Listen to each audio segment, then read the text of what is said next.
You know, I was thinking today, if I was in charge of the Veterans Administration like General Shinseki, what would you do? Well, I think the first thing you would do is to fire about 10 people right off the bat and replace them with people from the business interests, those who are management consultants who could come in and do a top-to-bottom cleaning. That thing is really bad, and it's not going to go away just by firing the top man. That's what everybody's talking about. Well, fire General Shinseki. Well, the poor guy came into a mess, and he's continued with a mess, but we need to take care of it. And that scandal just keeps getting worse, with more and more hospitals under investigation. Now Congress is grilling the leaders of the VA, and both Republicans and Democrats are calling for the resignation of the man who heads the department. Charlene Aaron has the story. A new interim report by the Veterans Affairs internal watchdog concludes that patients experienced significant delays in treatment at a VA health facility in Phoenix, Arizona. That includes some 1,700 veterans who were waiting for medical care but were not on an official waiting list. The blistering report says veterans waited on average 115 days for their first medical appointment. That's 91 days longer than the hospital had reported. Fireworks erupted on Capitol Hill last night as 3 senior VA officials stood before a congressional hearing on the controversy. When were these documents destroyed? What I don't understand is how you can look at yourself in the mirror and shave in the morning and not throw up. The VA's Inspector General is investigating 26 facilities nationwide. The review follows allegations that several veterans died awaiting treatment and that the secret waiting lists were created to hide delays in care. John Goodman, a veteran of the Iraq War, had trouble getting medical attention at a VA hospital in Oklahoma.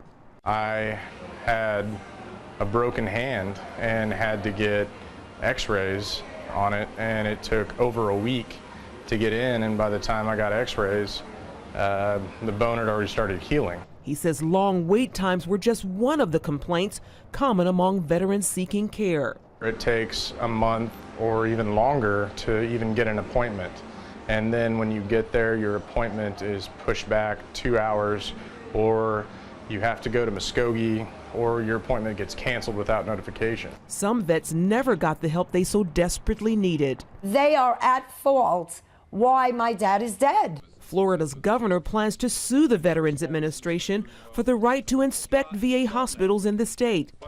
And there is now growing pressure that President Obama respond. Many want him to fire the man in charge of the VA, Secretary Eric Shinseki. Both Democrats and Republicans have called for him to resign, with some demanding a criminal investigation. I believe that this issue has reached a level that requires the Justice Department involvement. Charlene Aaron, CBN News. Well, what it shows, folks, real simple, is the government can't run health care. So, big surprise. So instead of taking the Veterans Administration and fixing that, they decide they're going to screw up everybody else's health care. And so this massive takeover of 1/6 of the economy. Government doesn't function that way. It just doesn't. It can get troops out to battles, which is good. It can keep police on the streets. It can do a number of important things. But it can't run health care. And what we need right now are private sector gurus, people who are really specialists in corporate turnarounds and fix-ups, to come in there and do this, and they've got to go away. They have a lot of rules that say you can't fire people. They've got to fire people. They have to fire not just that poor general who's at the head of it. He's suffering. He's a good man, and they're putting all the blame on him. But what's going to happen if he gets fired? It'll still be as bad as it is. They have to get rid of the whole culture, and that is not going to be easy. Whew. Well, in other news, despite all the pressure from the world to split Jerusalem with the Palestinians in the name of, quote, peace, the Prime Minister of Israel is promising that Jerusalem will never be divided. He told me that some years ago. He said it again. John Jessup has more on that story from Washington. Pat, Israelis have just wrapped up celebrating Jerusalem Day. It marks the capture of the Old City during the 1967 Six-Day War And as Chris Mitchell reports, for many Jews and Christians, it's a special day in history. On June 7, 1967, Israeli paratroopers entered the Lion's Gate and headed toward the Temple Mount. Their advance meant that for the first time in nearly 2,000 years, the Jewish people controlled the Old City and the Western Wall. Jerusalem was reunited under Israeli sovereignty. Many Jews and Christians call that battle a miracle and an historic turning point. That's why every year Israelis celebrate Jerusalem Day.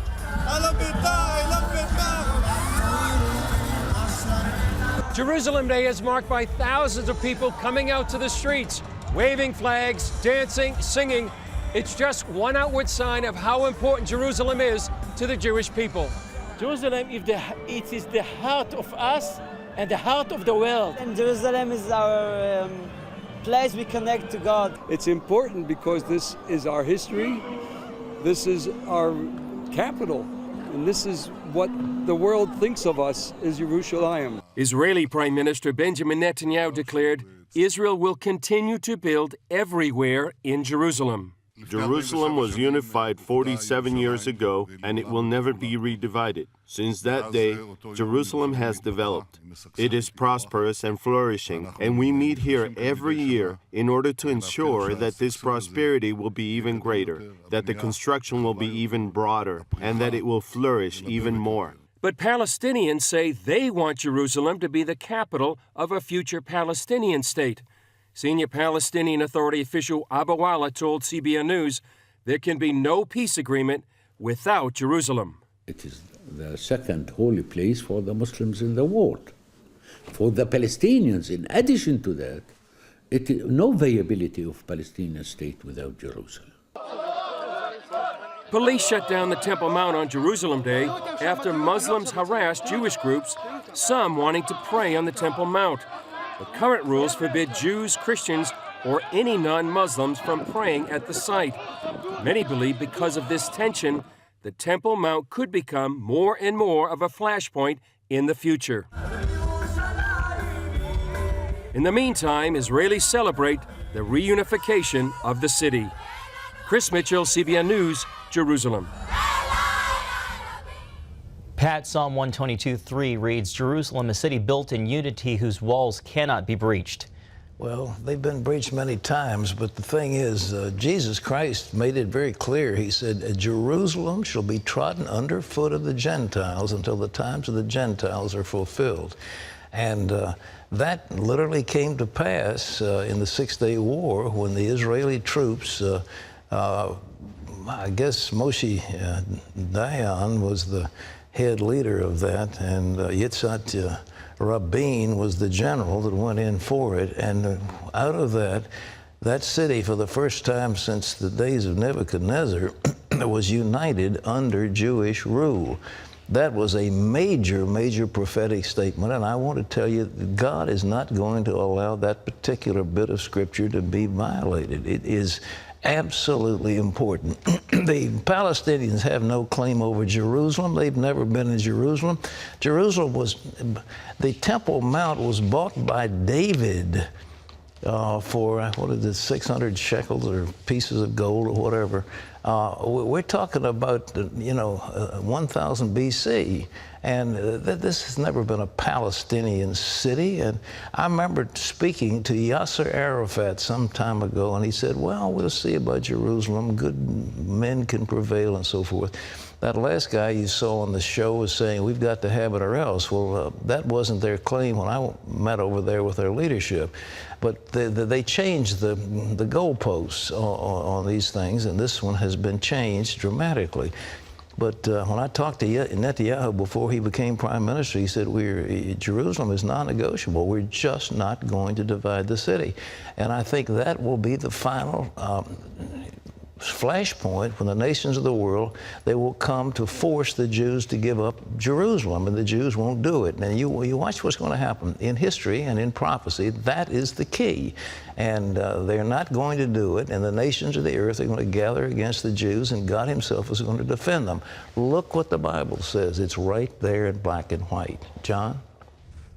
Pat, here at home, Houston city leaders have approved a controversial gay rights ordinance. The 11-6 vote came late Wednesday after more than 12 hours of debate and months of protest from area churches and Christian business owners.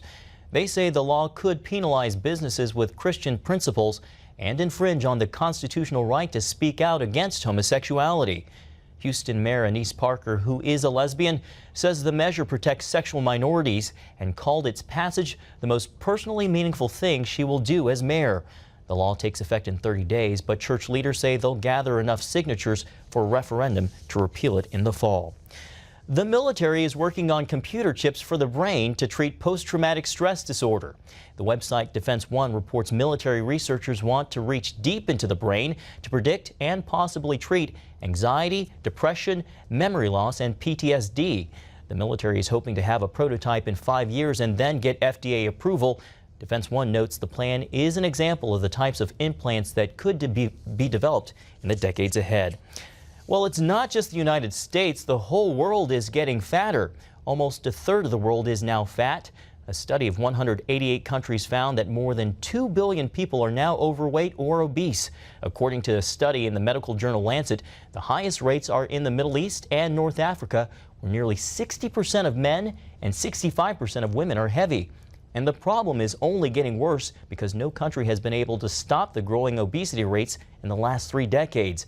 Researchers noted a strong link between income and obesity. As people make more money, their waistlines tend to get bigger.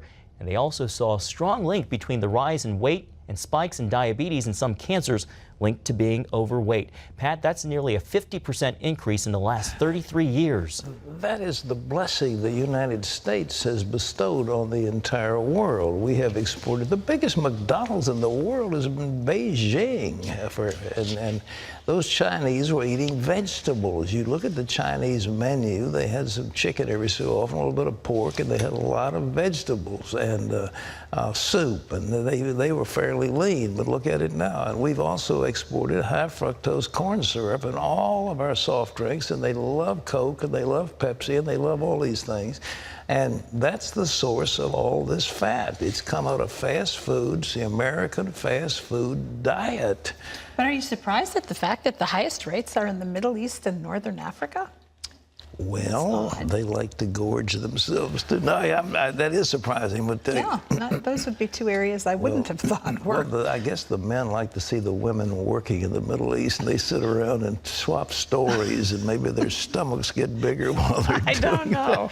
All that olive oil, I thought that was supposed to be good for you. Olive oil is good for you. I don't think, if they're eating, they're eating the Mediterranean diet, that wouldn't hurt them, but they're not eating the Mediterranean diet. Apparently not. But I mean, Big Macs are good. They taste good. They taste good, but they make you fat. I was going to say, spoken by someone who hasn't had one in years. Okay. All right, go ahead. Well, children as young as 12 could have access to free condoms in one school district in Oregon. The Jervis School Board approved condom distribution to students 6th grade and up. The district superintendent says there were 9 pregnancies in the middle and high school this year, and they hope the condom distribution will bring that number down. To get a free condom, students will have to have a conversation with either a nurse, counselor, or a sex ed teacher. Well, the nation's largest Protestant denomination saw its membership decline for the 7th straight year in a row. That's the finding from the Southern Baptist Convention's annual report. The number of SBC churches also fell slightly last year, as did the number of baptisms. The convention will hold its annual meeting on June 10th and 11th in Baltimore. And you can always get the latest from CBN News by going to our website at cbnnews.com.